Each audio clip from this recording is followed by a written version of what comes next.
And I'm just wondering if maybe we could start by introducing ourselves. I think most of the people on this know each other. I know Lisa is sort of new because Lisa attended service at 6 just this past Sunday. I think that was the first time you've been there.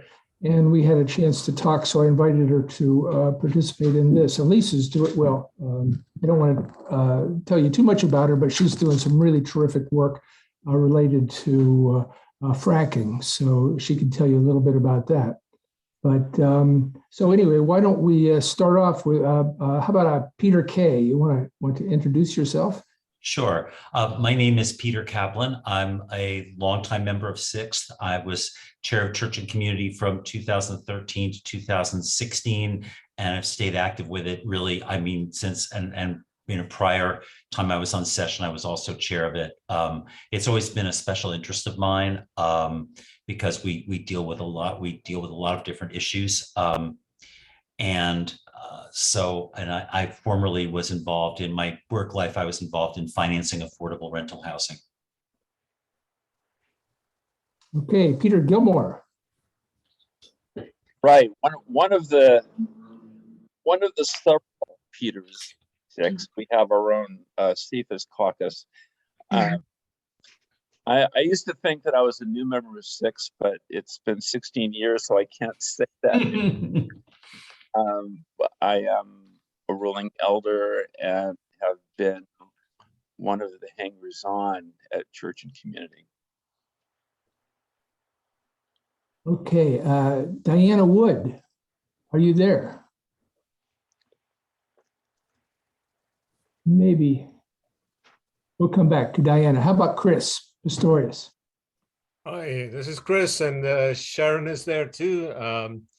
So we've been members at Sixth for almost 14 years now.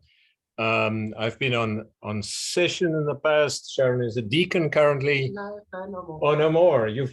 I've graduated. All right. So Sharon was class of 22. So I've never been on Church and Community, but I follow very closely what it does. I mean, we're from South Africa, so the whole idea of community involvement is something we very strongly believe in. So glad to be here. And Verna. Oh, Verna, you're muted. I've been a member of Six since 1993. I was part of the initial task force for LGBTQ. It was called at that time human sexuality. And I'm sort of I've been retired now for a number of years, and so I'm kind of slowing down. I'm to the end of my life.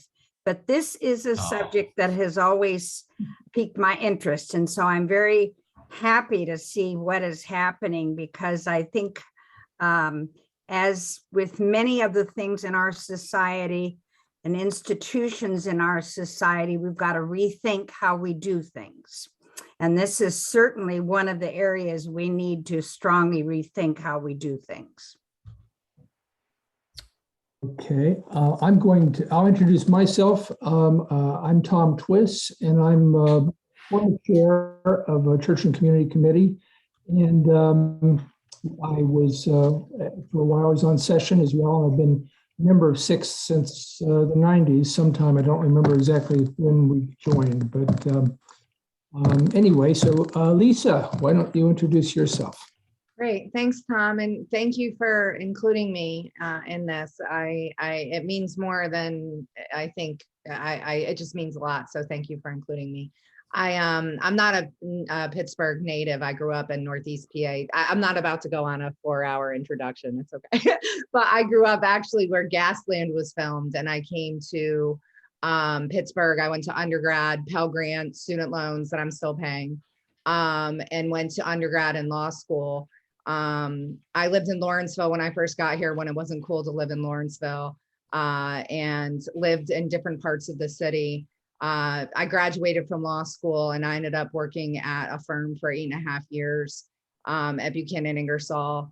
And during that time worked in the energy section and ended up working in-house and leaving and ended up working. My last job was at TransCanada, where I left in a not in a pretty spectacular fashion, asserting landowner rights on the way out. But you know, it reminds me of the woman from Shell who just spoke out, actually. But so in 2018, I read the IPCC climate change report and read Dark Money, and I ended up needing to do something different, and we were gassing women and children at the border. So I ended up in Tijuana, and I did asylum work and worked with a mom who was separated from her kids and a teenager in ICE detention centers. And then 2 years ago, I got a call from a girl I grew up with where gasoline was found, saying that she had issues with her water. And 2.5 years later, I'm in litigation against Cabot Oil and Gas, Southwestern, Chesapeake, Williams.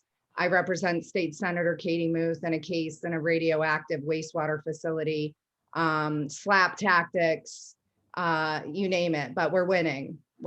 And so I met Pastor Cole at a Summer League canvassing event, and I have 12-year-old twins, and I had yet to take them to a church service. And I met Pastor Cole, and I thought, here's someplace I can take my kids. And I am humbled beyond belief to have found you all. And so thank you. And I'm so eager to listen and learn and hear about other people's experiences. And so just thank you for including me. Well, thank you. I think we're all looking forward to talking with you more about those things too. And I think maybe you came to the right place. I hope so. Hunter and Bala, I'm going to introduce you two separately here in just a second. But I wanted to just make sure everybody knows why we're here. We're talking about the new book, Freeing Congregational Mission, a Practical Vision for Companionship, Cultural Humility, and Co-Development. It's written by Hunter Farrell with Bala Khyllep, and we're very fortunate to have both of them with us tonight to lead the discussion.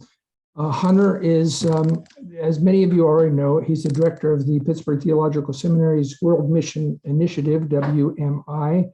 He's worked for over 30 years as a missionary, director of World Mission for the Presbyterian Church, U.S.A, and is a professor of mission and intercultural studies. And Bala is associate director of WMI at Pittsburgh Theological Seminary. He's an ordained minister at the Presbyterian Church, U.S.A, and regularly preaches and leads mission workshops in the Pittsburgh area churches and beyond.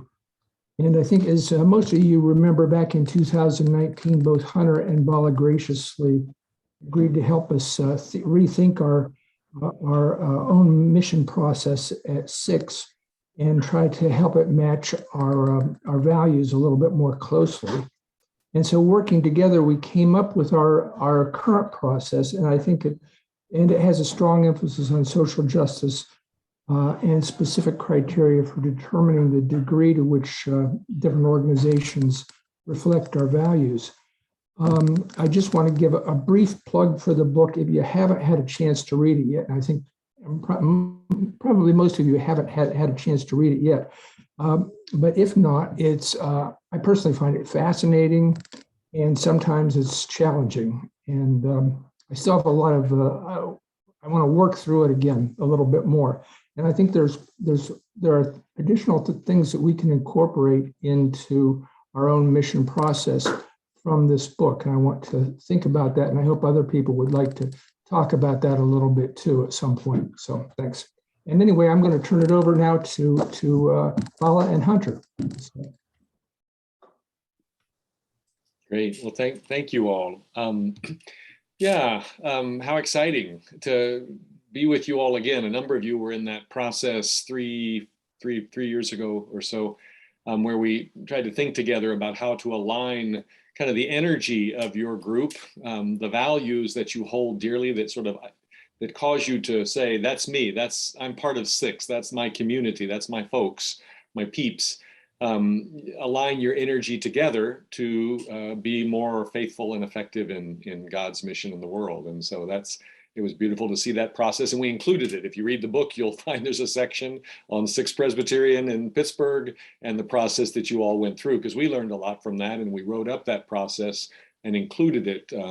Bala created 7 tools that congregational mission leaders, folks like yourself, who lead a part of the congregation or in the entire congregation, in its relationship with the world, people outside, just outside the church, in the neighborhood that you live in, or across the tracks, or across the world.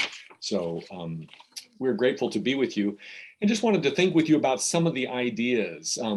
Lisa, my understanding of mission was flipped on its head several times, but one time in particular, I worked for 10 years with the Catholic Church in Peru for the Archdiocese of Huancayo, where there was a U.S.-owned metal smelter that each day emitted more than 2 million tons of toxic emissions.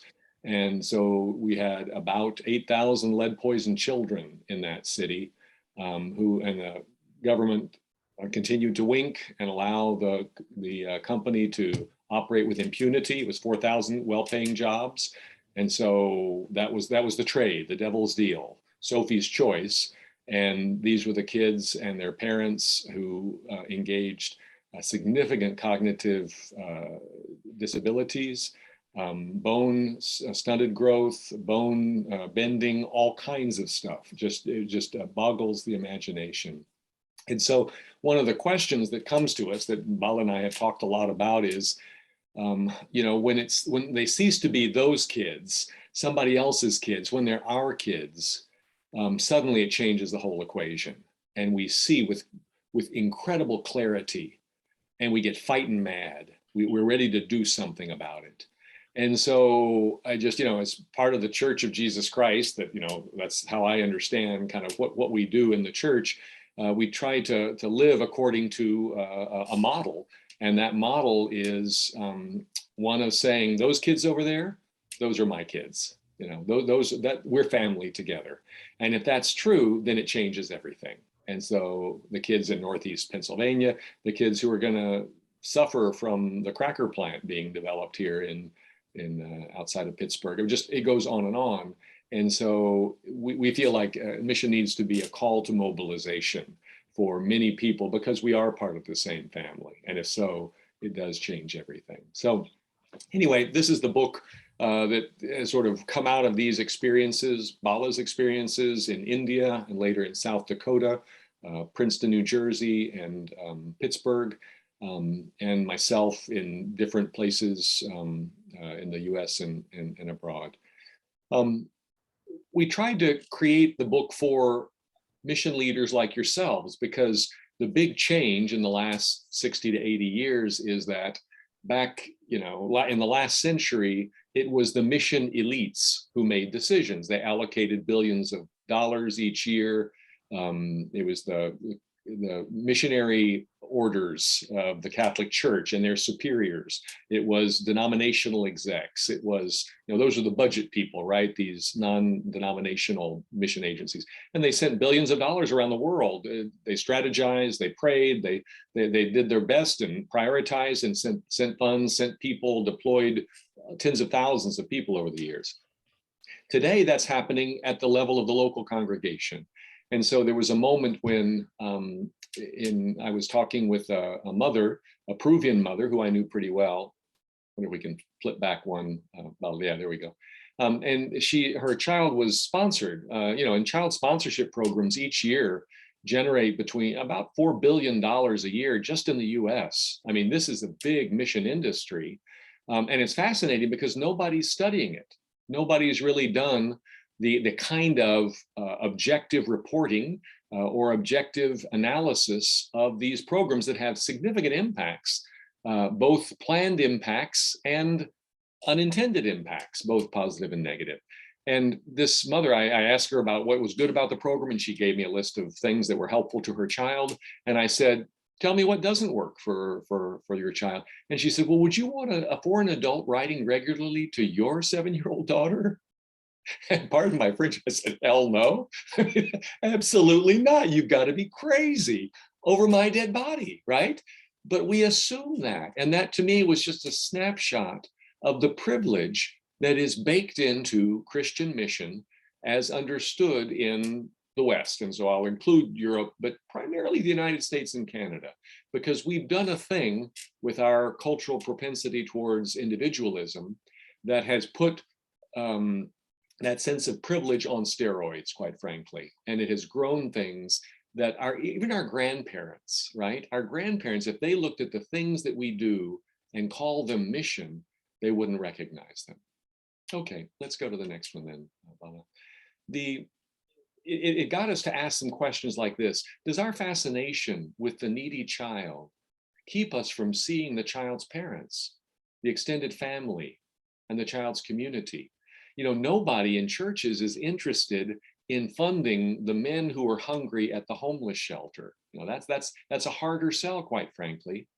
But these kids, oh my gosh, right? It breaks our heart, and it motivates us to give generously, and often give unquestioningly.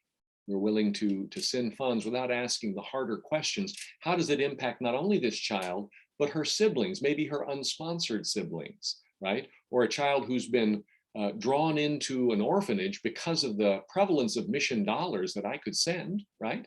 Or maybe I could send even a mission group, and we could send the kids of our youth group to the Dominican Republic, and they can hold children who were kept in orphanages, right? They could hold those children, and they come back. That's a transformative experience to them. You know, it's worth a lot of money to us because our child got a chance to understand the world from a different perspective. And that's beautiful, to be sure. But what are the costs to this child who develops an attachment disorder? Because every frippin' weekend, there's a whole new group of gringos who come in to hold the child. And so there's some unintended consequences that oftentimes, because we give mission a pass, we don't look with critical eyes and the brains that God has given us to begin to do some assessment. Okay, let's move on then. So why do we almost exclusively focus on poverty's symptoms rather than on its causes? Because almost universally, as I talk with our companions, our mission companions around the world, they say, you sit very close to the seat of power. You could do something about this thing, right? The free trade agreement signed during the 1990s and early 2000s, and lots of Latin American countries and beyond. Clearly, every treaty has winners and losers, right? But about a fourth of Mexican corn farmers lost their land beginning in 1994. So between 1994 and 1997, a fourth of them lose their land. And where do they go? We have the biggest spike in undocumented immigration in the States during the years following the NAFTA treaty, the North American Free Trade Agreement. So we got to begin to think in terms of those consequences. And if we are in fact family, if this child is my child, then I'm going to act in certain ways in the world. Okay. Well, as we thought about this massive shift in the ways that our churches are organized and the way that mission philanthropy flows, when you put $1 in the offering plate, or when you hold up your cell phone, you make a gift, right?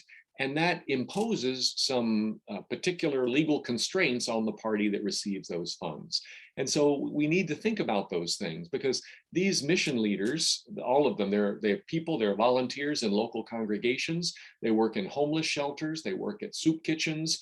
They go on mission trips. They try to connect the young people of their church with people in the community and people around the world. It's beautiful work that they do, but Bala and I have talked with about 1,200 of them. We've done survey work, we've done listening focus groups, we've done individual interviews.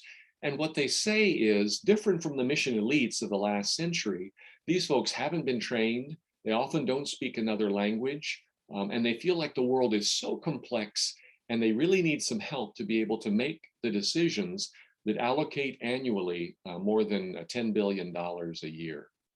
So we began to shape this book trying to answer their questions. And so they really presented us with the agenda for change that they need to see. And we tried to articulate that in the book. Okay. Well, this is research. We did it across 3 communions, right? Across, it's a large swath of Christianity in the US, the three largest groups, in fact, Protestant, Catholic, mainline Protestant, Catholic, and Evangelical. And we talked to their mission leaders, and we did that because as we begin to draw data together, we realized that Catholics, mainline Protestants, and Evangelicals in the mission area do very similar activities. We were surprised because oftentimes they'll describe what they do in mission in different terms, and they'll talk about mission in different terms, but there was remarkable agreement in where they sent their money and where they sent their people and how they engaged in mission. Okay, so 4 of the 6 most popular strategies we want to lift up tonight just as examples. These are among the most popular mission activities of congregations in these 3 communions, so mainline Protestant, Catholic, and Evangelical. So about 50% of all of these groups, congregations, support orphanages, either through sending short-term teams to encourage and love children, hold children, etc., or by sending funding. And oftentimes after a visit, that's when the funding flow starts. So even though you don't find orphanages in the US or Canada, we simply don't do that. We know that institutional living is not a place where children thrive naturally. And so we began in the late 1950s, early 60s with good social science research and child development research.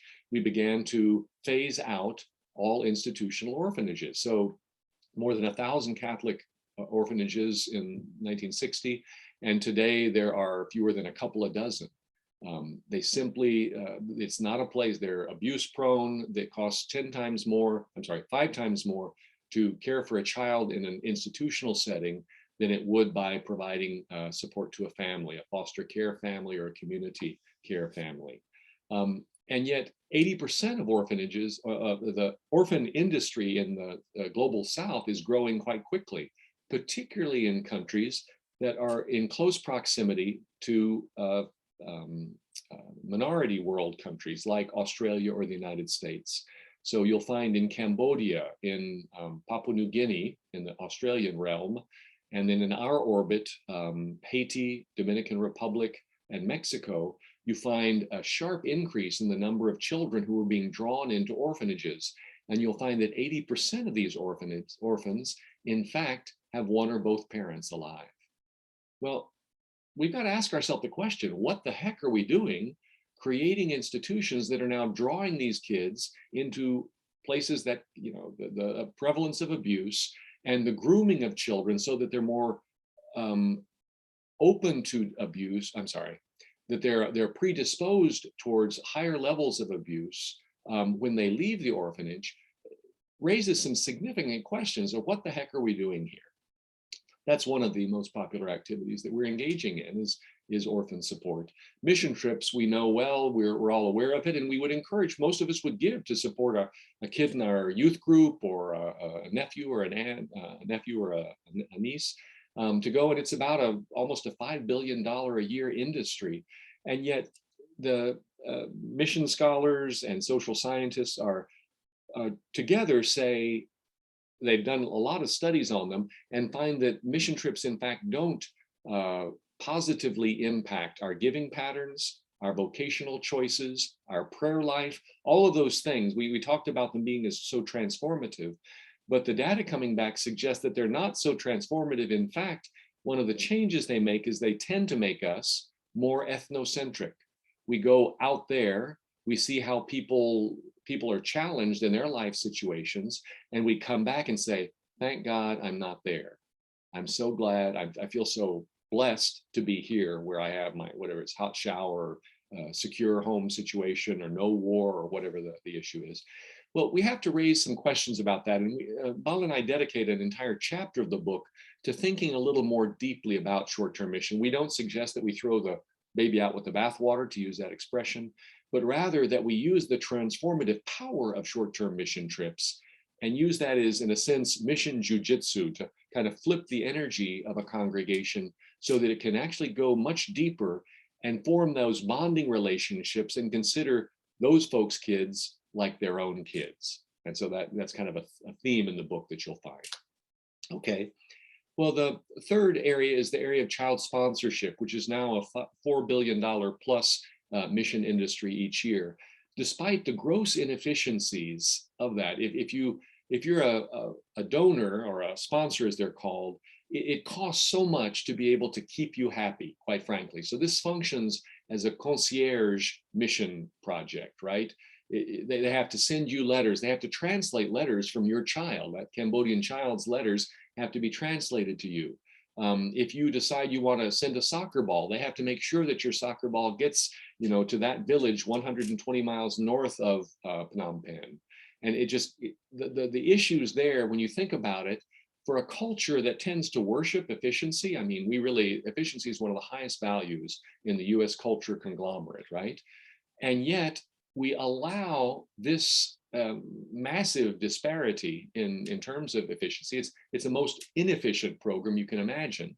One particular large child sponsorship program keeps about 89 cents on the dollar in the States. It doesn't even send it only sends 11 cents to support the national structure, like say in Cambodia, and less than the 11 cents gets to the child. So this is a very inefficient way to help children. And yet this is one of the most satisfying mission programs out there, because it satisfies that place in all of us. It says, in a complex and hurting world, how can I make the difference in one child's life? Well, we want to honor that. And so to all of you who are sponsoring a child, God bless you. I think it's a beautiful gesture. But we do raise in the book some questions that we need to be asking, whether we're supporting an orphanage, whether we're supporting short-term mission trips, whether we're supporting child sponsorships, or that area of mission that we're supporting. So we raise these. Let's go ahead, Bala. We raise these as particular issues that we need to be thinking about. A growing area, particularly on college campuses, in mission retreats and mission conferences, you'll find, and lots of churches do this, a meal packaging program. And these are prepared meals. You package it. May have beans, it may have rice, it may have, it has a variety of different foods. And you package that and you send it, and then the family can cook that. Well, in disaster situations, that can save a life. And praise God, thank you for your generosity. That's a beautiful thing to do. But a growing number of these, a growing percentage of the more than 500, and I think it's now about 600 million meals are prepared each year. A growing percentage of those are sent to non-disaster contexts. In a situation like Haiti, it can serve to depress the price of commodities. And so you get corn farmers who they can't compete with free food that's being flown in and dumped in Haiti. And so there's some significant issues that arise in local economies, not at the national level, but in local economies, that can serve to convince farmers that they shouldn't plant. They can't make a living at this. They need to move to the city, etc. Okay. Well, this was raising some real questions to us. And so why is it, we ask ourselves, that we who so highly value efficiency routinely invest in these highly inefficient programs whose impacts haven't been studied? And again, whenever we follow the lines of this world, right, which are often racialized and shaped by class and ethnicity and first language, whenever we see our mission programs following those very lines, we need to ask some critical questions. And so the book functions as an invitation to stop, look around, and ask some questions, right? So that we can go in a little better prepared. Okay, well, as we looked at that, we talked to these 1,200 congregational mission leaders, and we were able to understand, as we talked with them, that there are two crises that are facing folks like you. As you look at how can we do good in the world, Christians might say in the name of Jesus Christ. Folks who are just interested in doing good in the world might say just, that's what they want to do. But we realize that there's two real challenges. And one of those is, it's kind of a more recent cultural phenomenon, the last 40 to 50 years. Some of the social scientists talk about the epidemic of narcissism that is frequently just grabbing on to the ways that we perceive and engage in God's mission. And so we call this selfie mission. This is when I go and my primary motivation is for personal transformation.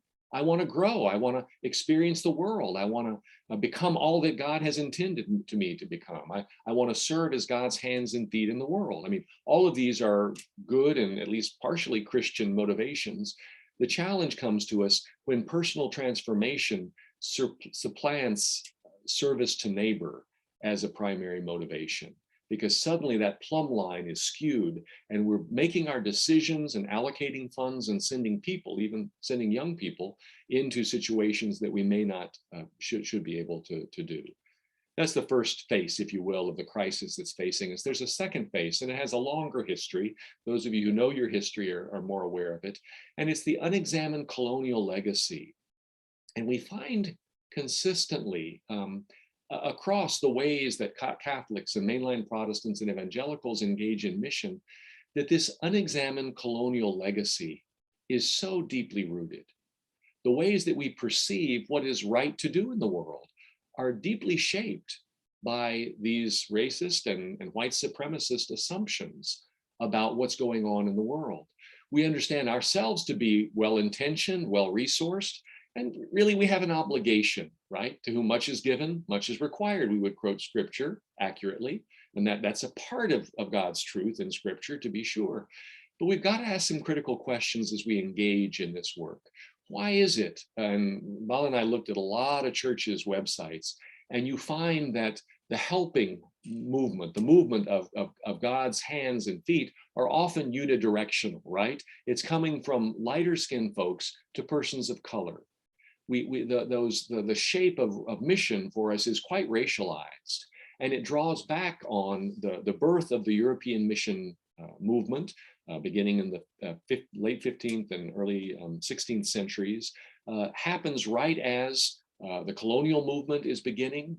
So mission and colonialism are born in the same, they're practically twin children to the same mother. And mission is consistently, through history in the last 500 years, is consistently shaped by the market, that is the capitalist market system. And that's going to do particular things to the ways that we perceive how we're to be in the world. Okay, those were the twin crises. And I wanted to just ask, and we're a small enough group, I'd like us to open it up. Well, I wonder if we could just sort of open it and show our screen, our faces on the screen. I'd ask you this question. Can you give an example? Have you seen that? Either that selfie mission or that colonial mission? Have you seen elements of that or examples of that as you look around, either in what you've read or what you've experienced or what you see in the world? Anybody see any of those or have any evidence that they've seen something of that? Where have you seen that?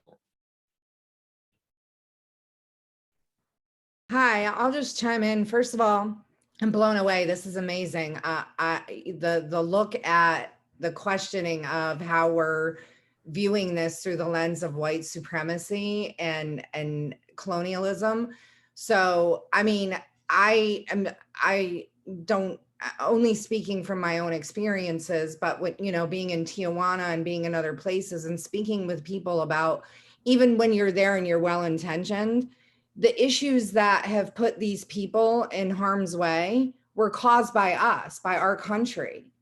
So it is a double-edged sword for people when they say, it's the same forces that have caused them harm, and all of a sudden we're there from the same people who are hurting them and saying, no, we're not like that. We wouldn't do that. We're here to help you, when literally our people are the ones. It was the most bizarre experience on the Tijuana side of the border, watching there on my own dime, watching my tax dollars across the border, and knowing that the people I was going to help cross and get asylum were about to be put in ICE detention and in cages by my money, by my hand and my name. And so that trust, I think acknowledging that, coming right out and saying that, will build so much trust with people to be able to say, these are our roots. And the programming is deep, and we're not going to be perfect, because I can't program the white woman out of me. It's too ingrained. Like, I try, I fight it. I have myself had to check my own privilege and narcissism. Right. I mean, the In fact fact, that, you know, yeah, that's it right there. And it's, yeah. And that's thank you for that, building Lisa. trust. We try to tell stories on ourselves in the book because, you know, I spent 30 years of my life either as a mission worker of the Presbyterian Church U.S.A. In Peru and DR Congo, and then in the States as a mission administrator and directed world mission. And to see those same patterns, those patterns of systemic racism that have shaped this mind and this heart. And as I reach out to do good in the name of God and Jesus Christ, oh my gosh, what assumptions am I making? So I tell some stories in the book of when I see myself, there I am in this village development committee in DR Congo. I'm the only one who's graduated beyond 6th grade in this circle, right? I'm the only one with a social security account, with a pension that I'm going to get. I mean, there's all these power differentials in the room. And I'm convinced that I know what's best for this community. And that springs out of the racist conditioning this head has gone through all of my upbringing. And I don't think it's unique to me. And so in the book, we tell some stories on ourselves and we offer it out and say, if you can affirm this, if you can grab onto this, let's think about this together. And what are some steps that we can take towards contrition and confession and making what we're doing in mission something that would be pleasing to God as opposed to enslaving people in ways that are not appropriate. Yeah, Peter, please. Fortunately, I've not had direct experience with large-scale missions of the kind you discussed since high school, when we collected money to sponsor a child in Latin America. And the very thought gives me nightmares.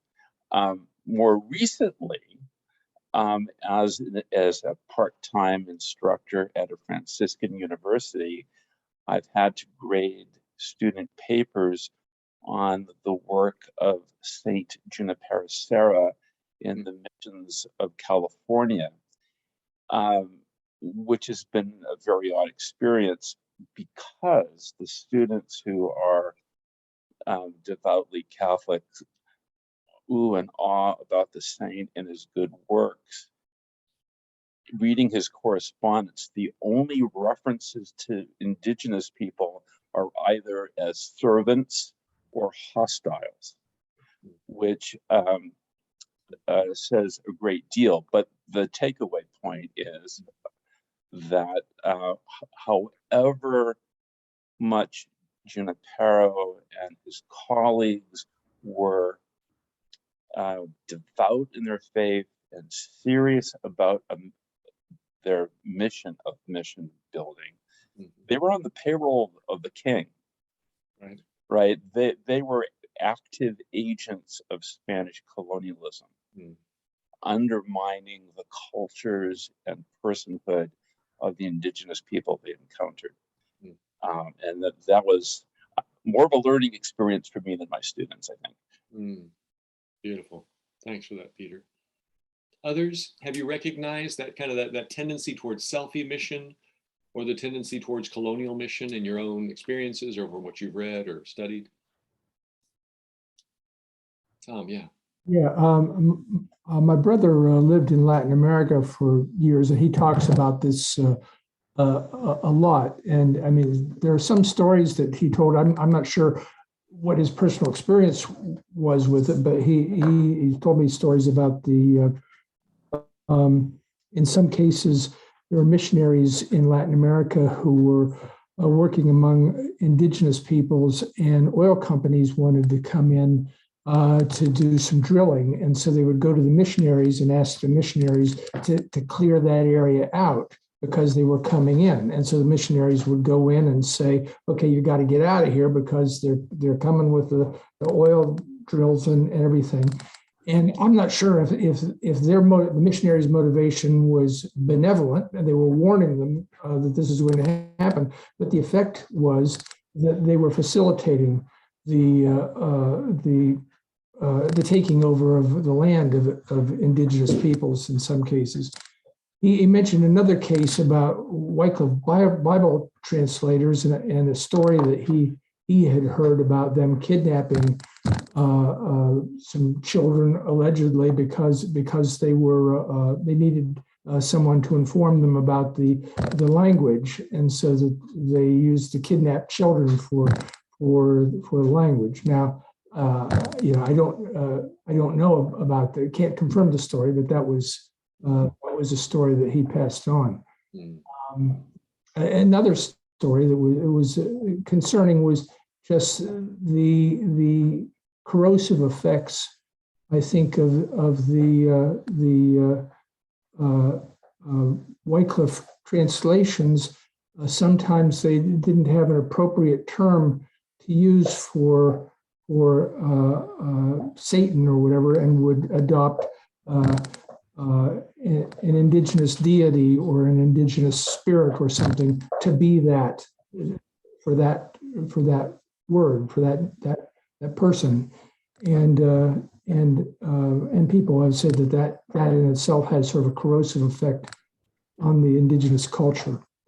So yeah, that's really helpful, Tom, and I think it just helps us. It sort of opens a window so that we can see a bit more clearly into the power that missionaries, both the long term in the past, we think of the 1800s and 1900s, and into the present, long-term missionaries and the power that they hold in very localized settings. That's one. I would argue, and we argue in the book, that even short-term missionaries hold remarkable power, because they often are perceived as the most powerful person in the circle, right? They have more education sometimes, more formal education at least.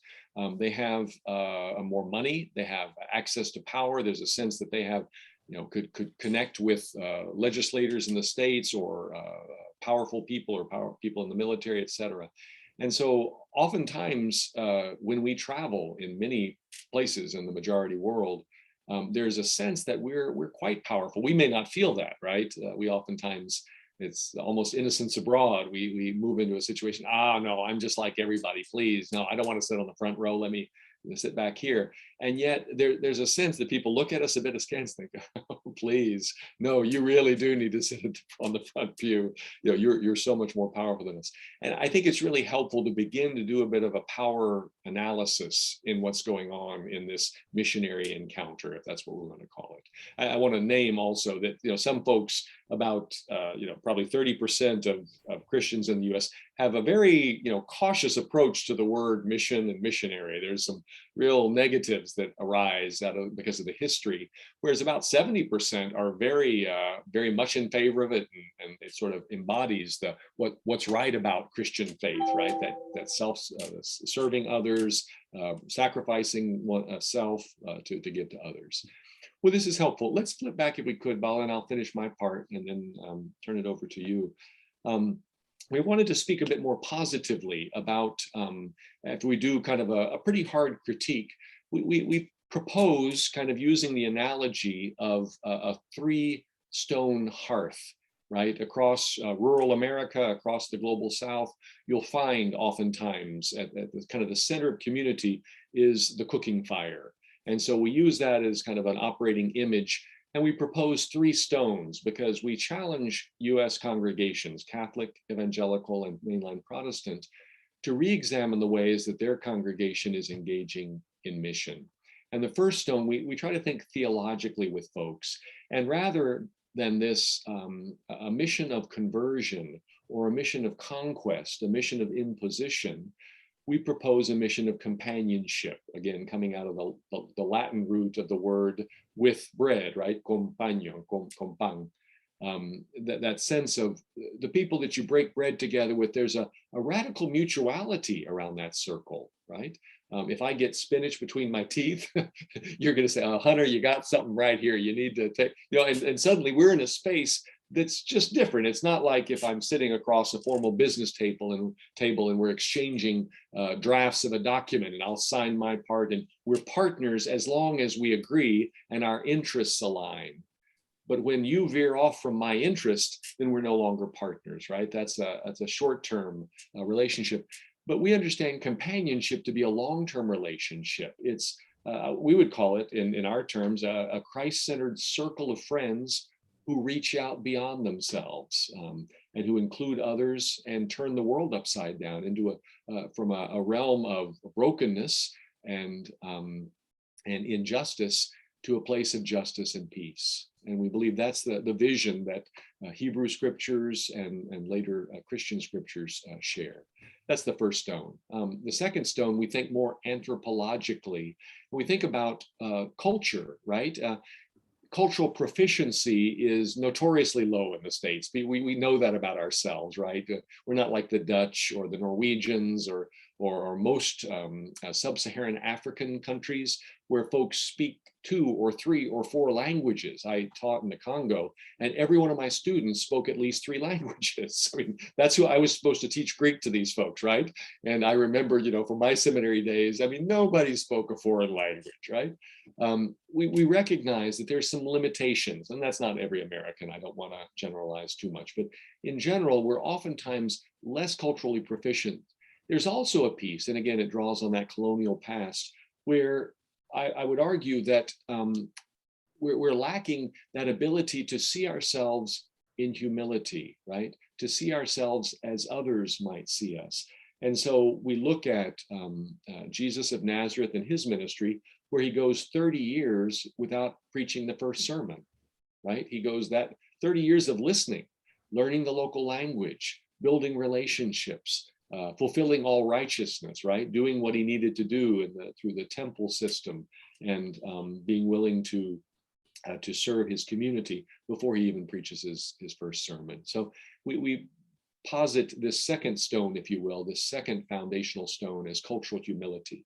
And the third one we talk about is more in the area of development, because so much in development studies, as you know, if you've looked at development studies, whether it's the U.S. Agency for International Development or the Peace Corps, or all these are wonderful things, and they express a good intention, but we have yet to decolonize development studies.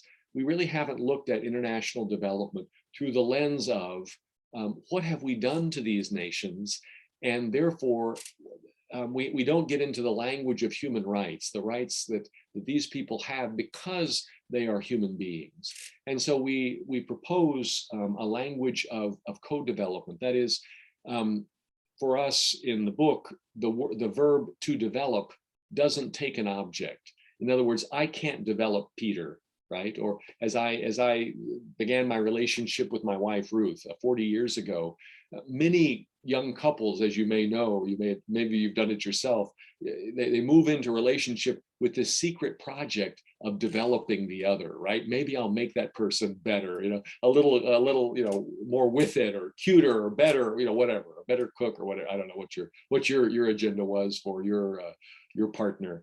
But in development, as we look at it, there's really no way that we can develop the other. We can provide them with tools for their development. We can remove obstacles to their development, as Lisa was referring. We put a lot of obstacles to people's development through our foreign policy and our military policy. But in a sense of co-development, we're not able to develop the other. We have to provide them with tools for sure, but it's up to them. It's their choice, and they will develop as they feel called to develop themselves. And so it's a real shift in the ways that we understand this very, very common term in terms of development. So those areas, we think about companionship, a theology of companionship, and an anthropology, if you will, of cultural humility, and then this notion of co-development. Those are the three kind of unifying themes that go through the book.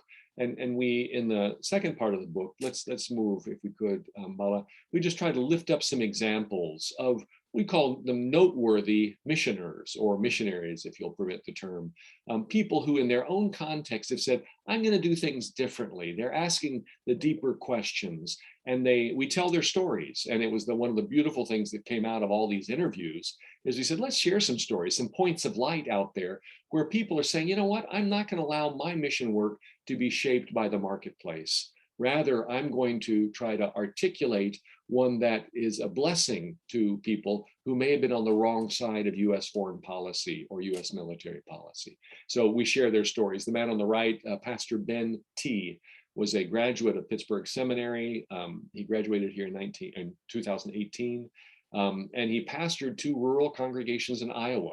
And the story that we tell of him, I interviewed several of the people in his pastoral nominating committee and members of his session, and he just embodied for us the kind of a 21st century missionary.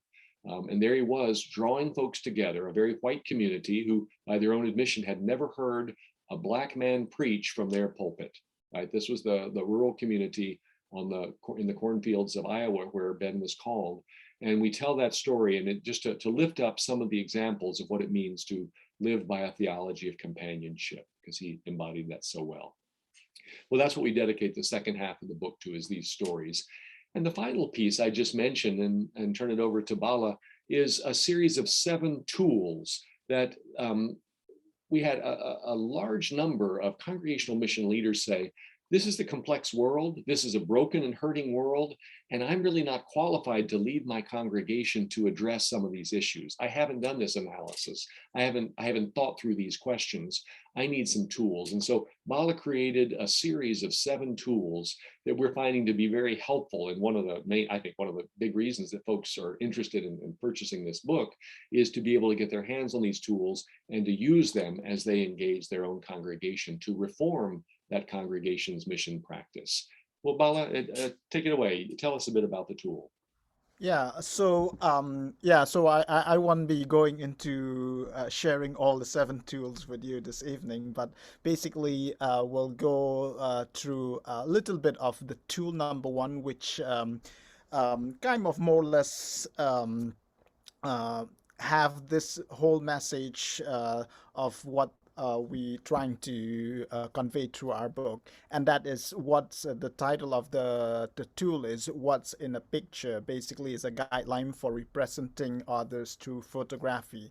So basically this is something that we oftentimes didn't really think through, because with the advance of technology, we have our phone where we can grab and snap any picture or any image that we want to without thinking. We just share online on social media because of the way we are proud of ourselves, able to engage with people from different countries, or able to help in food pantry or soup kitchen. So it's in some way it's something that we want to share the good that we've done with others, but also at the same time, without thinking, those images can portray or can convey a message that is very negative to the people who view. So this tool is to help, and we draw and adopt this tool and guideline, especially from an organization called Village Reach. So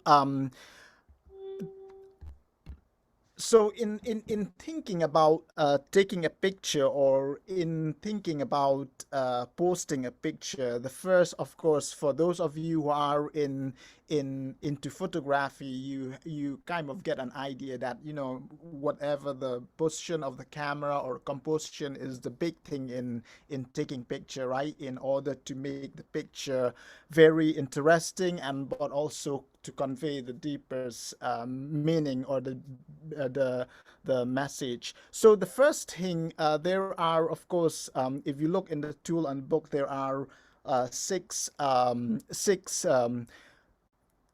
question or 6 things that we need to ask ourselves before taking and share picture. But I'm going to go through a little bit, only 3 of them or 4 of them. So the first thing is the position of the camera. The first question, because like when we does the composition or angle of this photo disempower or marginalize the subject? Because sometimes, of course, our image, the picture or the object, the person, that the subject that we take a picture or we want to portray, sometime we, without thinking, for example, this image here, it kind of like, when especially the way we angle take the picture, oftentimes can disempower person or empower person or individual. So it's important to think through that. And then the second one is this is the golden rule aspect, where we most often time we like to see an image of a child, especially as when we look on organization, especially with sponsoring children or feed or package meal program. Most of the picture we see is a picture of an image of a child, a sad looking child who is dirty, and sometimes it's kind of attracted to the sponsor because it really gave a strong message to the sponsor and help the sponsor to donate. But at the same time, that when we ask a question, will I consent to the photograph if this is my child or if this is my community, then it changed our understanding. It changed the way we share and take the picture. And then the third one is the power. Most of the picture, of course, when we go on a short-term mission trip or when we volunteer, of course, we want to take a picture to show that how we engage in mission, right? So mostly it's about us, right, doing the thing. So the question to ask, who is the doer in the image? How does the image reinforce comfortable, colonial, and racist stereotype? Because that is the main thing that we can see in any mission picture or image, whether in organization or whether in social media. And it's important to realize that image itself speak volume of words. And then the final one here is the context. Context is a big thing in image because like a context can convey the message, but also at the same time can raise some questions. So how does the context or the environment give meaning to the subject of the photograph? What does this expanded meaning communicate to the viewer? For example, if we look at this image here, of course, it's beautiful. People are laughing. But at the same time, there's some question can be raised. Is that father or is that since there's not much context where this located, or so the context or the surrounding or the environment can give more meaning to the photograph, because the image doesn't depend only on the subject but on the context. With that, I'm going to move into some exercise that going to need your help. So basically we'll share some image, and I want to invite you to take a look at the image and share what you see on the image. So we'll be going through a few image here. All right, so this is the first image. What do you see when looking at this image?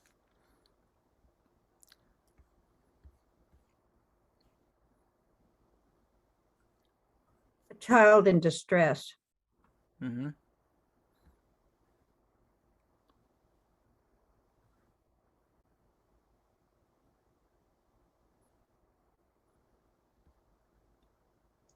Fear. Yeah. Apprehension with mistrust. Mm-hmm. Yeah. You're looking down on him sort of from a position of superiority or power. Yeah, that's the kind of the angle, the what we talk about.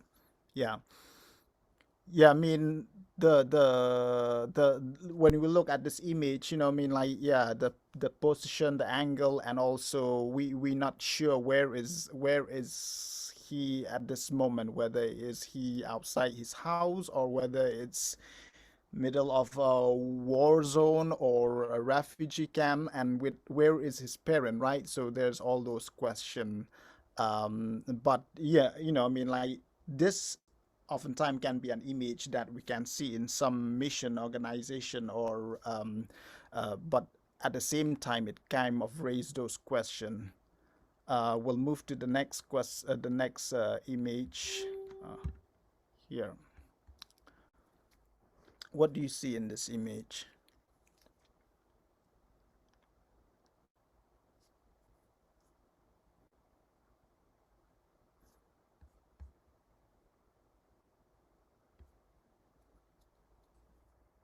Hard work, but also cooperation. Mm-hmm. Yeah. What else? I noticed that it's all women, it looks like. Mm-hmm.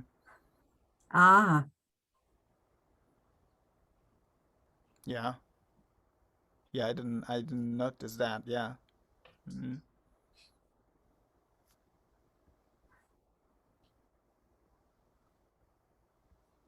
What else? You're mentioning context several times tonight. Bala, makes me think, what's the Mm. bigger picture? How much are these women being paid? Are they doing it because they want to? Does it behoove them to do it? You know, all those questions of the larger economic context. It makes me wonder. I appreciate your mentioning that question of the larger picture there. Mm-hmm.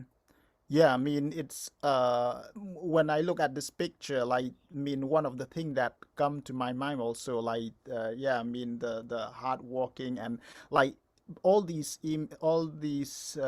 individual here, they look kind of more on the same level. I mean, in terms of they are dressed more or less like the same kind of, you know, they have the hat is not like worn out or anything, so they are kind of more or less in uniform. And also in terms of like there's a strong sense of community, even though that the question is that they walk within their own land or they are walking on someone's property. So but there's a strong sense of community among them while they walk together.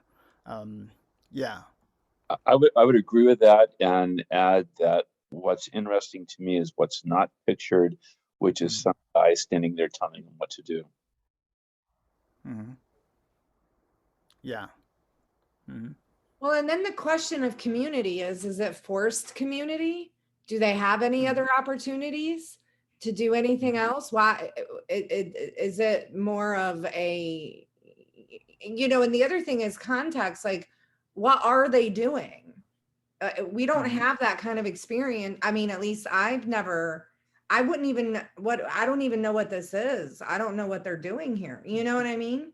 So it's like, Yeah. Mm-hmm. Yeah, so yeah, I mean, from the image, kind of, I mean, it looked like in somewhere in Southeast Asia and like in the paddy field. So kind of more or less, uh, not harvest, but they plant rice. So well, that yeah. that's, I come from a farming community in Minnesota, wheat farmers. My grandparents were wheat farmers. And at planting and harvest time, you know, in a bigger context, we would see the whole community come together like this. Now, I don't know what would happen in a rice field, but I can even think that this would be a communal gathering of people getting together for planting time or harvesting time. Probably looks more like planting than harvesting time. Yeah, but yeah. You're right. In a mission standpoint, this probably isn't what happened, but that was just my first feeling, was it's planting time on the wheat farm. That was just my kind of gut feeling when I looked at the picture.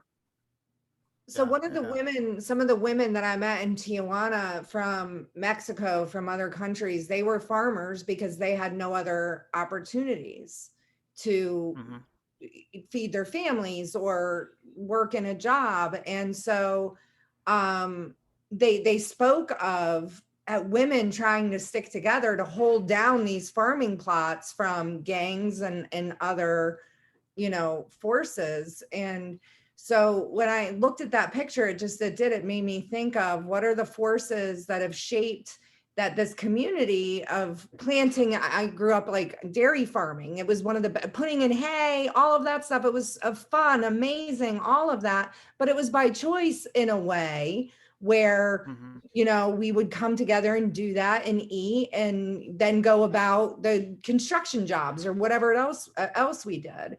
So looking at this, it's like, what kind of system would a mission be functioning in where this is maybe the only reality for these particular women? You know what I mean? Yeah, yeah. Yeah, all right. We'll move to the next. Thank you for that. We'll move to the last image here.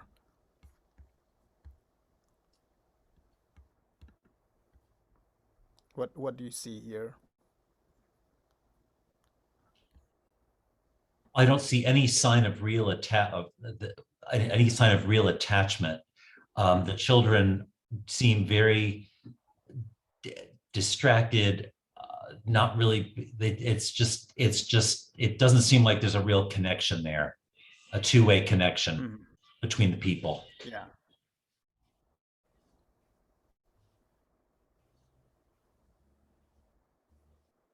What else? Yeah, I mean that we see that there's not a mutual engagement here. And so the flip side of that is self-indulgence.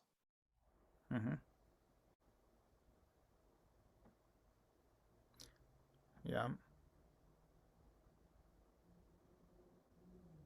Doesn't look like that the children feel uncomfortable by this affection that been shown.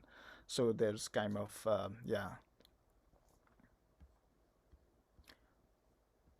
mean, definitely this is also is an image that kind of is portray the the white savior complex issue that we see here. All right, we'll move. Yeah, I have one last image.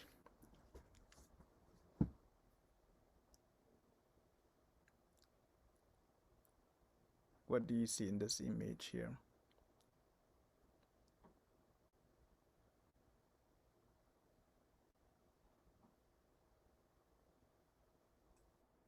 Human interaction in a happy way, a lot of joy on the faces, everyone's smiling. And it looks like there may be a playground in the backyard, in the background. Some kind of equipment of some kind. So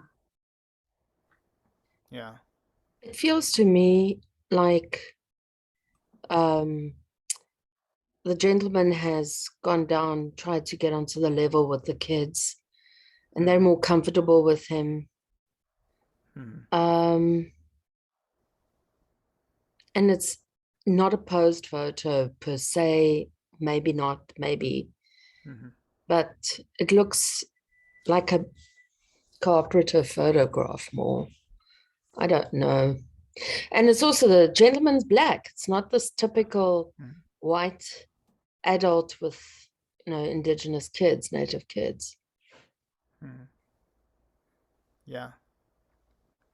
Yeah, I mean, it's this image from some of the people that we share said that this is not a typical mission image that you'll see, because most of the picture that we've seen in mission is more from the Western or white people with people of color. So it flipped the mission here, understanding of mission. All right. Yeah. So thank you for sharing all those reflection.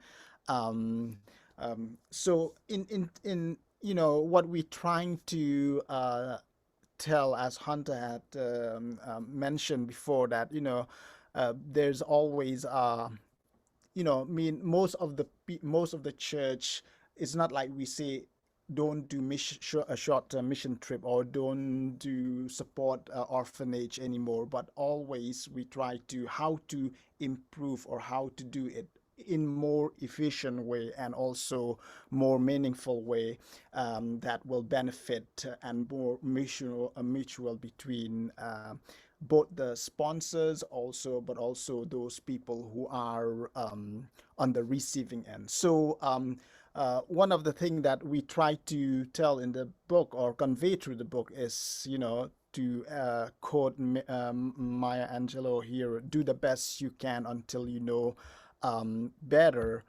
Then when you know better, do better. So that is kind of the whole takeaway from our book that we want to address and that we want to help churches engage in mission. And then before we move to open up for question and answer discussion, just want to, for if you want to buy the book, that there's a link there. You can go to the IVP website, Freeing Congregational Mission, and you can use a code mission for 30% off plus free shipping. And if you need more resources, you can go to our website, freeingmission.com. And then if you want to grow in your missional leadership, Pittsburgh Seminary has this graduate certificate in missional leadership, and you can enroll on 4 courses that will start this February of 2023. So if you're interested, or if you know people who might be interested in the certificate, you can contact us at wmi@pts.edu. With that, I will open up the floor for question and answer or for any further discussion.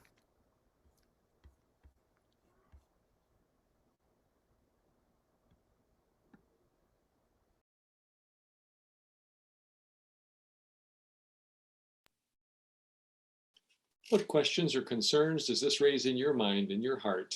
Is this stuff that you've thought about before? Does it cause you to think in new ways? What are some things that you might do as a result of this conversation?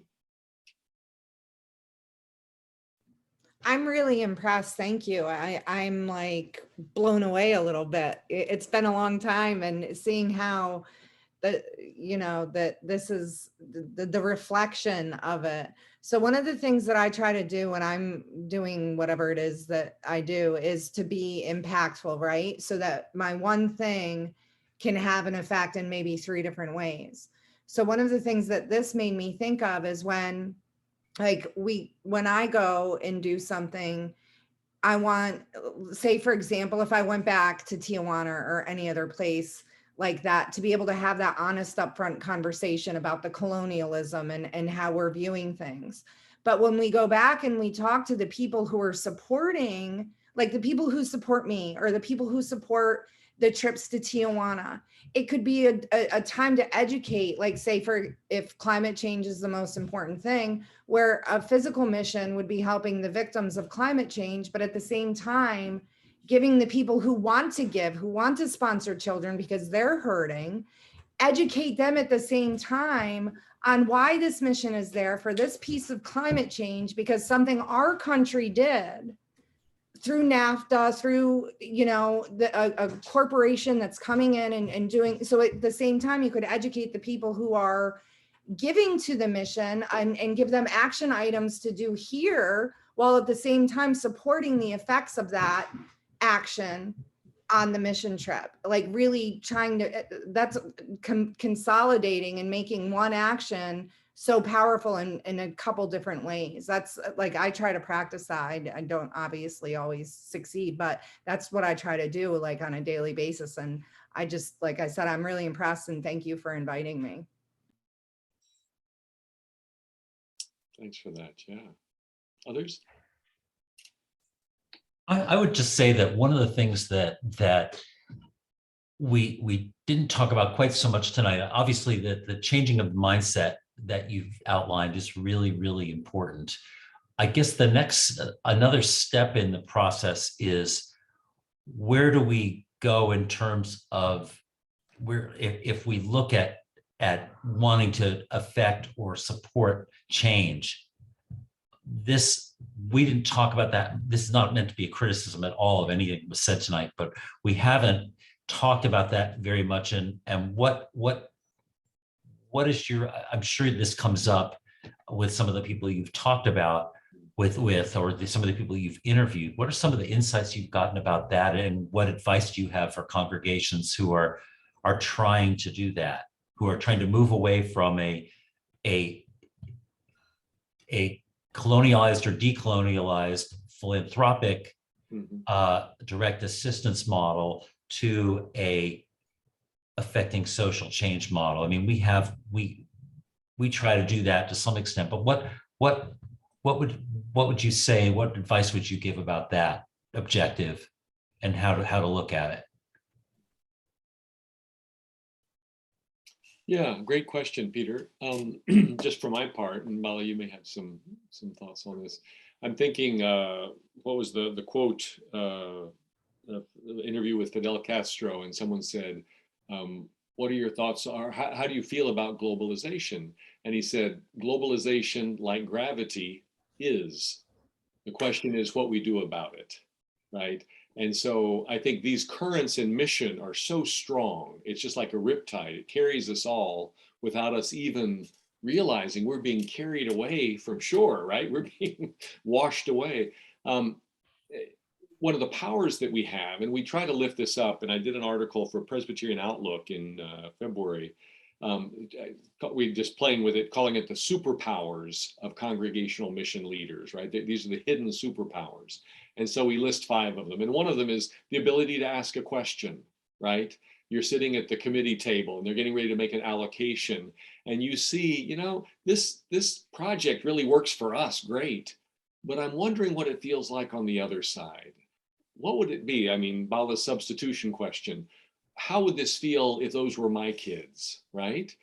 That should be a question that we ask every single time before we engage in an allocation or send a mission team or send a group of people or offer to help. We should do that kind of analysis.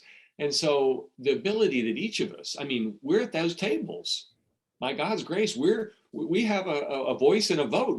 We're sitting at those tables. So let's get into that spiritual practice of asking that very question. So we try to list some of the questions.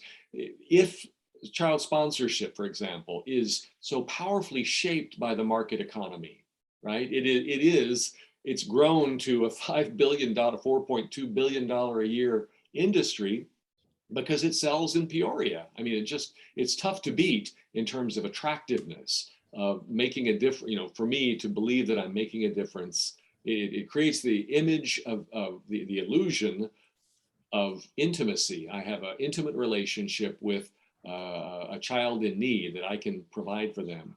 And I think using the power of the market, what if I call my child sponsorship agency and ask some of the questions? We have about, I think it's 8 or 9 questions in the back of the chapter. We have a chapter on child sponsorship. And we say, these are good questions that you might consider asking, and you'll have more of your own. But one of the questions that I want to ask after the experience I've had with a lot of Peruvian moms is the question, did they consult you, mom, about what they're doing with your child? Do you have any input as to what they do with your child between 4 and 7 every evening, Monday through Friday? Well, that seems like a fairly basic question that you and I would insist on because we have a sense of our place in the world. But it may be that a mother who knows that she can get a free meal for her kid every afternoon, she's going to sacrifice that voice to get her kid in line so he can get a free or she can get a free meal. So I think it's just recognizing some of the power that we do hold. We tend not to see it in our democratized culture. We believe it's a flat playing field and every little kid can become president, right? So we say in the mythology of our name, in our land. But there are some questions, some power questions that we can ask. And as we ask those questions of a Compassion International or a World Vision or a Save the Children or whatever the organization is, and I won't distinguish between them here, but those are power questions.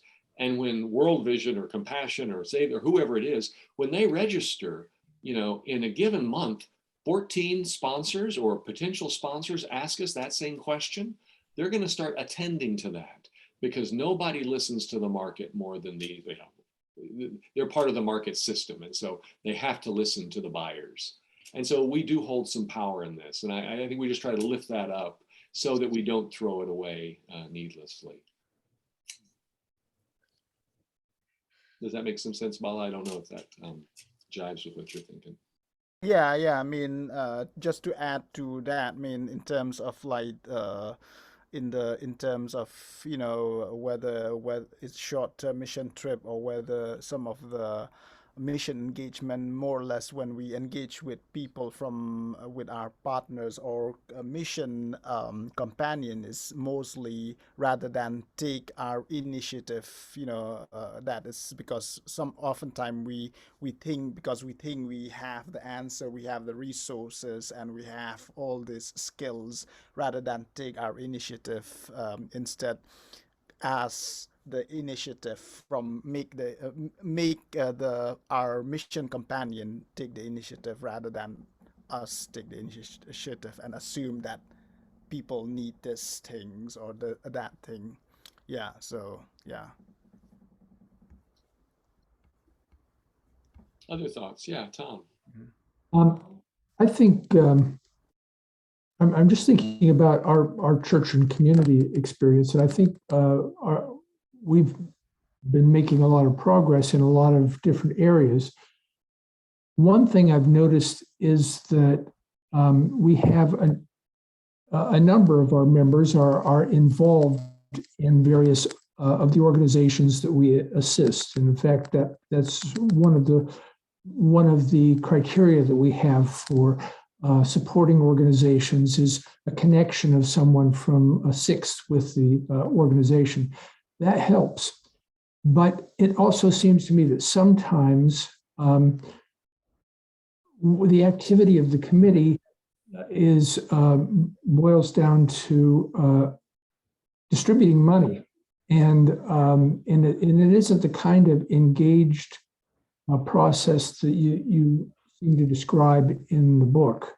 And I'm just wondering, how can we encourage more of that shift? I mean, I don't want to overgeneralize, because we do have, but to get more of our committee involved in a companionship sort of a relationship with the different organizations that we're assisting. Yeah, I mean, it's the thing is, like, in my experience, is that, of course, I mean, we sometimes we want to engage or more engage with the community, but we have that thought, right? But sometimes, like, it's so difficult to get out there and really be upfront with our engagement with, whether it's a mission organization or local organization. So I think it's it's important that yeah, I mean, I speak this from the experience of serving a church in a rural church in South Dakota. It's always hard. People just want to write a check rather than go out there, because it's very uncomfortable to experience, especially to cross boundaries, whether race issues, or because you have to deal with race issues when you engage with people or organization that help marginalize people, or the aspect of economic inequality. So yeah, I think I mean, it's always uncomfortable. I mean, the sense of being uncomfortable is one of the thing that is challenging for most. So I think create some opportunities, not only to for people to have experience or to volunteer, for example, in organization that you support. I mean, that is one way, but I know that is kind of difficult ask for some people, because the many commitments that they have. Mhm. And we talk about that, don't we, Bala? In the book, there's a section on moving from mission committee to movement. You know, how do we move? In a sense, we're in the power seat. We're assessing demands from the community, and we allocate the funds, right? We send them the money, right? And so we sit in the seat of power and make those. Rather, companionship, though, is when we're actually, like Bala says, crossing into that space of the out of our comfort zone and stepping into a space that's a contested space. It's a community space. It, rather than standing on the giving side of the food line and reaching over with a tray and giving it to the person in need, right? We take a tray and go sit at the table. Well, who knows where the conversation's going to go? What if they ask me for money? What if they ask me something I don't know? What if I'm not in charge of that moment? Oh, wow, maybe it could be salvific, Hunter.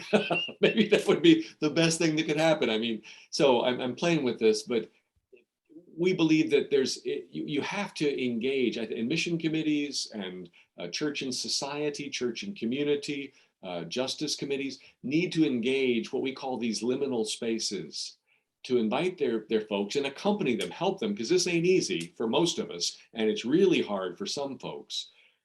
But to sort of to accompany them into these spaces and let's serve together. And so we're all going to go to East Liberty and we're going to serve a meal together. And then afterwards, after we clean up, we're going to sit together around the table and talk about it. And let's use that Freirian, Paulo Freire, that action reflection model. We've engaged in action. Now let's reflect on it. How will that change our action in the future? That becomes a powerful shift as committees. We move out of that allocation role and we recognize that we're less comfortable in the committee room and more comfortable sitting at table with folks who see the world very differently from us. That can be a place of, if you want some conversion, that's where conversion happens. It's around those tables. So that's it's been our experience as people are able, and that's why we don't throw away short-term mission. We think that's a great thing. And we think taking your youth group or taking your deacons or taking a group of, your church and community committee, and let's volunteer together. Next Sunday morning, we'll get up early and we'll do breakfast together. We'll do it at East Liberty, do it in Squirrel Hill. There's a million places you can do it, but it allows you that chance. We need to sort of walk through discomfort together, through that liminal space, because those are the spaces of transformation. Those are the thin places, as they talk about it in Celtic spiritualities. Those are really precious, and we need each other to do that. That doesn't happen easy, but as we do that together, we can create a powerful fulcrum of change for the entire church as they see, wow, there's something happening with that church and community committee. I want to get a piece of that. I want to be a part of that because I see that changing some people. It's doing something about climate change, which is really important to me. It's doing something about economic injustice.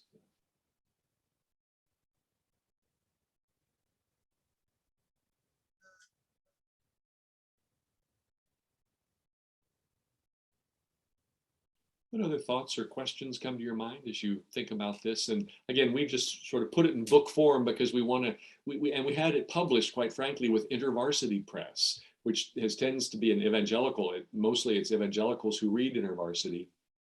But we really wanted to get this question of how do we decolonize mission into the hands of evangelicals across the country. And so Christianity Today is picking up on it.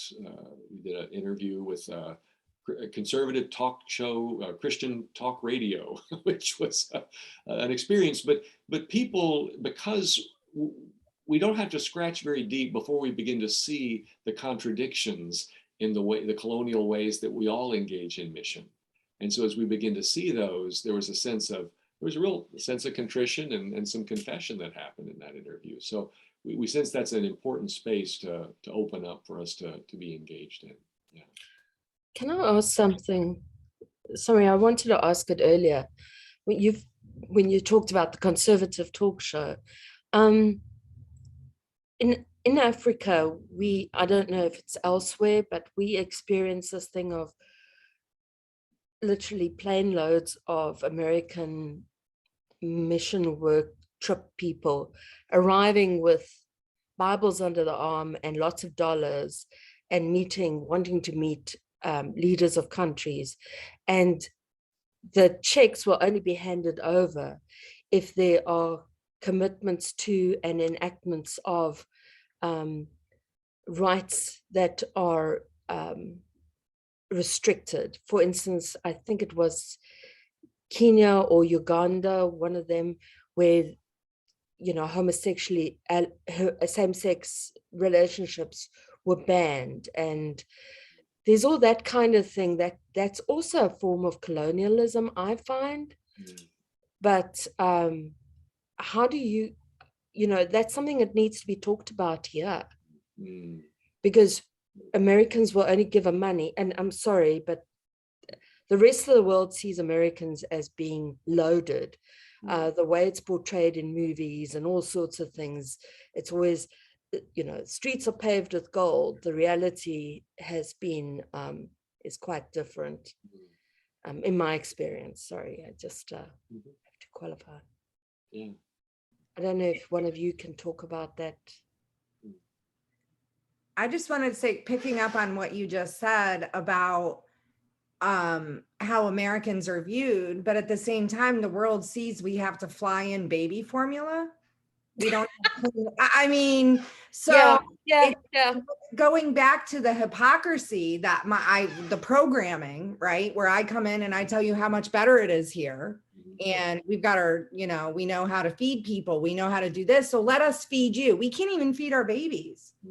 So that kind of what you said about talking about it, that is like everything, because then I become a better person and try to be more cognizant, and then the people we work with and trust with the people that I represent, trust their interest. I don't want to trust it with somebody who's going to do exactly what you just said, So I think that's like huge. I'm thinking of the movie God Loves Uganda. I don't know if you've seen it. You can access it. It has been on Netflix, and I think it still is. But it talks, it shares the story of a clearly concerted effort on the part of a number of evangelical churches in the United States to weaponize anti-gay theologies and use them in context. Particularly Uganda and Malawi have been the two countries which really happened in documentable ways. It's also happening in a lot of other places in more localized and spontaneous ways as these groups, these mission groups as they're called, travel to countries. And it happened in Congo where I was, and some other places. So this is documented, and there's a number of researchers who are looking at that, and one movie that was made lifts this up. And to me, is it history? I would ask the question, is it history repeating itself? Colonial mission distorted, twisted people's understandings of how God touches and changes all of us and draws us together in one human family. And colonialism twisted that, distorted that, and enslaved tens of millions of people. It destroyed the lives of how many, Gustavo Gutierrez estimates between 25 and 75 million Native Americans died in the first 40 years of the Conquista. So all of that's this bloody background that's going on. And are we doing it again? Or are certain people doing that again by twisting understandings of human sexuality in ways, and weaponizing those in ways that are causing people to disown their own children? Some of the stories that are coming out, particularly Uganda and Malawi, it seems to be a bit better documented there, or the force is more organized. But these are serious things, and we as Christians, in this country, or people who call ourselves, many of us in this circle would call ourselves Christians, we need to be lifting this up and asking some hard questions, and writing about it and publicizing it. And I feel like we've been so silent just to say, well, part of this relativism, well, it's all good. You do your mission, I'll do mine. Well, if this mission isn't God's mission, then we need to raise a question about it. I think of Bartolomé de las Casas in the late 15th century, he's one of the few Dominicans who preaches against Spanish colonialism. And he does so, in the presence of the governor general in Santo Domingo, and he does it with courage. And I wonder, where are the Bartolomé de las Casas today who are raising these concerns about the ways that our systems are destroying cultures and people? So I think these are pretty, thanks for that. And your name's Robin, is that right? No, I'm Sharon, sorry. Sharon, I'm sorry. Thank you, Sharon. Thanks for that word. Sorry, it is also happening in South Africa, just as an aside. And because of the nature of some of my family members, I receive a lot of white supremacist literature still. It's had this major revival, I find, since Trump came into power, because he's God anointed and appointed and all that nonsense. And they're actually funding a lot of mission work is funding that rhetoric and its resurgence in so many spaces in South Africa, which I find so distressing because it's not a reality. It's not a fair reality. I mean, there's already so much xenophobia for people coming from other countries because South Africa is seen as paved with gold for the rest of Africa. So, but this is complicated. It is, and yet there is a beautiful simplicity, a frightening simplicity with it, because it does feel to me that we're repeating that we're twisting the mission of God using the power that we have to distort and to break people's lives. So yeah, important concerns.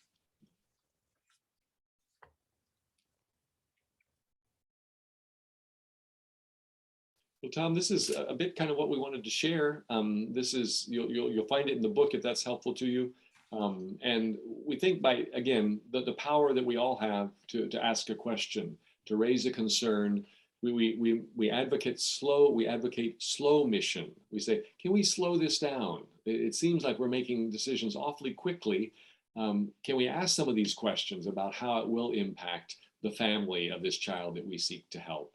What will be the impacts? Can we begin to think through some of the unintended impacts that might result as a result of our benevolence? So by raising these questions, we feel like we can help people to reflect a bit more deeply and engage in mission that delights God and is a blessing to people around the world. Well, thank you very much, Hunter and Bala. This was terrific, and I think we're all going to be reading this book and talking about it for some time to come. So thank you again, and thanks for all the help that you gave us and have given us so far with our mission process. It's been an enormous help for us. We're glad, and you're famous now because it's in the book. So Mr. Rogers' church will be known all over the place. That's great. Yeah. Good. Great to be with you all. Yeah. Thank you so much. Thank you for all Pleasure to the meet you all. question and for this time. Yeah. Thank you. Bye-bye. All right. Bye.